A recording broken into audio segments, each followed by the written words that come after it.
right now. I feel good, and the plan is to start camp tomorrow and play. I know we say this every year. I know, Kawhi Leonard, he's going to scare the NBA again. It's going to be 2019 all over.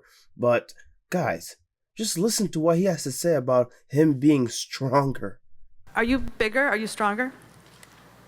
I feel stronger. Yeah, I feel stronger for sure. This is the most you'll get out of Kawhi, saying that he's gotten better, okay? He's getting stronger. We already know how strong he already was. So this is an added surplus that's probably going to benefit the Clippers long term. And just look at them legs. Thickums. And I'm sure Lowry from the Raptors, he taught him a couple things or two about how to keep them big. Kawhi looks like a machine, though. He hasn't done too much talking, but he looks like a machine. Oh, my gosh. So I'm excited to just see him back. That is a right. good point. I'm excited to see him back and healthy. Now, for all leg enthusiasts, I decided to show this again. Look, Kawhi, he's looking splendid. I mean, just beautiful. Now, he hasn't played in a while. Since tearing his ACL on June 14th, 2021. And man, does she look splendid. I mean, sorry.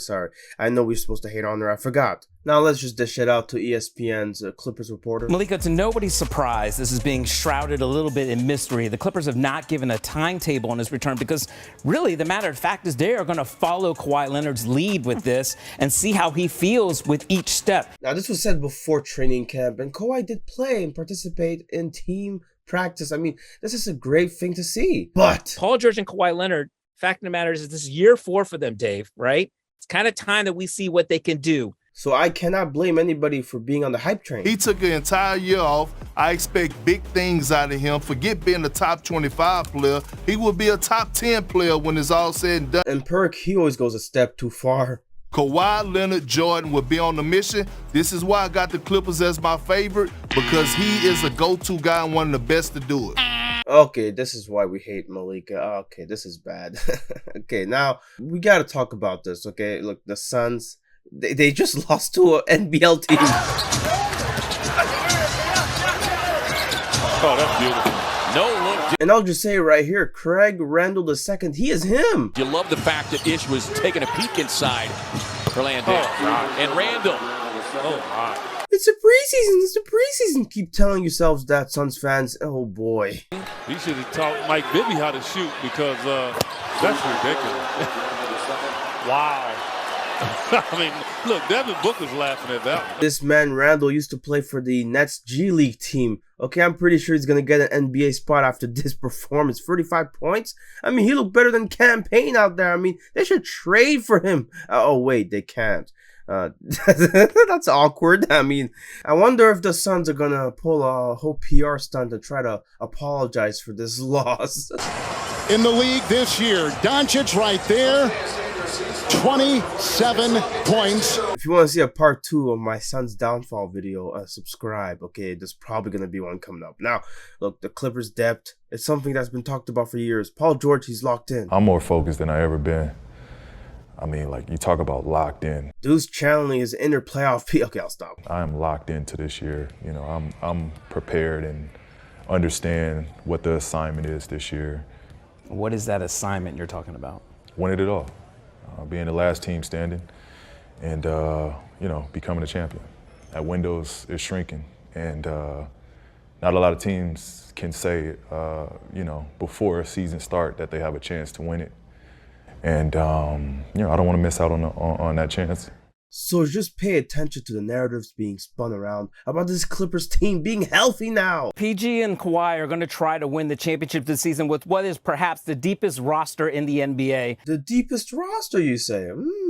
I wonder if anybody else agrees with this premise here. Now that you have your 2 stars back healthy with a John Wall who has a lot to prove this year, the deepest team in the league. Oh no, this is starting to sound so familiar. I mean, is the league running through Kawhi again? Do you agree with this premise that the league runs through Kawhi? He is the defending champion. He is the defending Finals MVP. Yep. It is going through him right now, Wow. and that's just how it goes. Okay, since the year prior he didn't play and he didn't win a championship, you know, Kawhi's probably not going to get the same buzz he had in 2020, right? The Clippers team back then, I mean, people were talking about this team like they were the deepest team, right? They had a Finals MVP, defending champ Kawhi Leonard, and it's like, Danny Green and Kawhi both decided to go to LA. Turns out Kawhi chose the wrong team. I mean, just look at them. You know, they were both thinking, we're going to win a championship. But only one of them was able to do so, and it was the Lakers. And I think Kawhi, he's probably a bit salty about that. Look, LeBron, we all know 4 rings. He's the king. Now, Danny Green, he's the real winner here because he won 2 straight championships. Kawhi couldn't do that, and I bet you if he stayed in Toronto, he'd be able to. Okay, but he decided to team up with Paul George instead. Way off peak. Come on, man. This all started in 2019, and we really have not seen them both healthy and both at their best in the playoffs, except for probably that first year, and that was the bubble year. Okay. Now, I know PG's played better in the playoffs since then, but he hasn't shaken up the pandemic P label with Kawhi Leonard. Mount, quick 3, Paul George, that's no good. This was the one playoff run where they were all healthy. Okay, all the main players, all the important stars, and Paul George couldn't deliver. And I know Kawhi also choked in that Game 7 against the Nuggets, but pandemic P, come on, man. And a number of second shots, though. George, way off. It's the side of the backboard. Okay. It wasn't just Paul George choking. It was Kawhi, too. We have to admit it. He choked. Kawhi Leonard. That might be the biggest choke job we've ever seen in NBA history. I mean, it was that bad. And then the 2 following years, you know, there's injuries that hampered their chances of making it to the finals. And it's like, okay, I get it. But at the same time, you were still in the conference finals. Yeah, that looked like it was the right knee there on that plant before he went to initiate that contact. And he's still grimacing a little bit.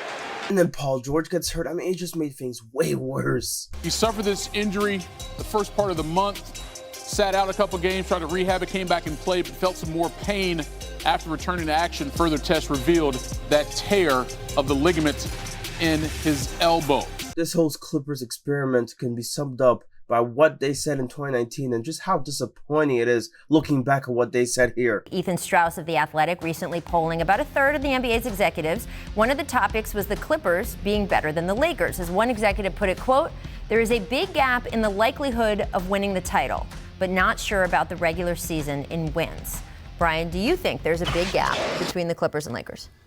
Yes, because I think that the Clippers' depth is spectacular. Now, they have to stay healthy. Now, by the way, this is the depth that he was talking about. Okay, the Clippers team in 2022 is way better than this team we're seeing on our screens right now.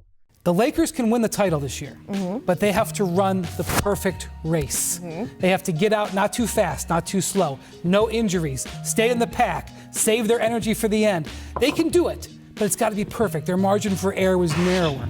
Whereas you look at the Clippers, they still have this core, as you mentioned. Like, when they go to their bench, they go to... They go to 6th man of the year and the runner-up for 6th man of the year. That's right. They go to two of the best bench guys in the league. Now, there is good news, as Paul George did sign a 4-year max deal. Not quite 2 as well. The new extension adds 4 more years and $190 million for the 6-time All-Star. It guarantees him $226 million over the next 5 years. Kawhi Leonard has signed a 4-year max deal of $176.3 million to stay with the Clippers. Now, in the recent media day press conference, Kawhi let us know how he feels about the 3 years that he's had over, with the Clippers. Kawhi, this is year 4 for you and PG since you guys joined forces. You guys couldn't envision all the injuries you had, but how would you define how it's gone for you and PG, and how big is this year for you two, since this is now year 4 for you guys?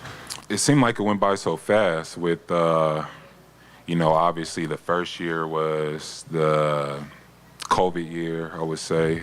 Nobody knew what was going to happen. And going into the next season, basically we were,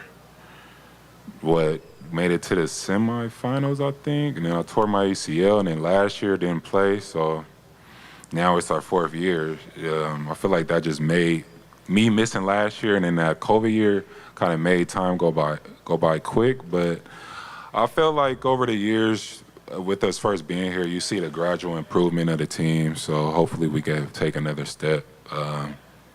That's all I can hope for, really. It's our 4th year, so hopefully, like I said, we could push out of that semis to the finals and try to make something happen.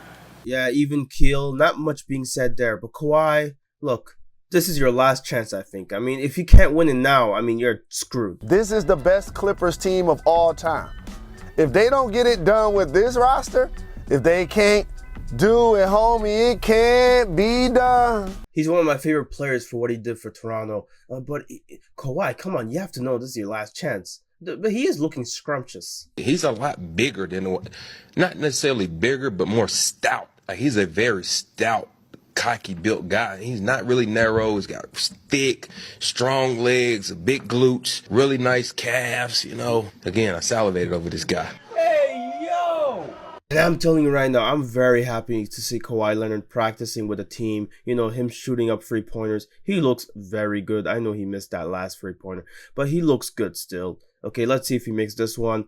He's going to make it. He's that guy, okay? He's him. Now, look, if they do fail, if they do end up disappointing, I will come out with a full-length documentary on how it all collapsed, how they went from the best team, the deepest team, to the worst team. I mean, just look at this video that Low uploaded 2 years ago, and how many views did it get? Almost 1 million. I'm trying to get 1 million too, baby. Now look, Giannis, Jokic, a lot of people saying they diss the NBA, right?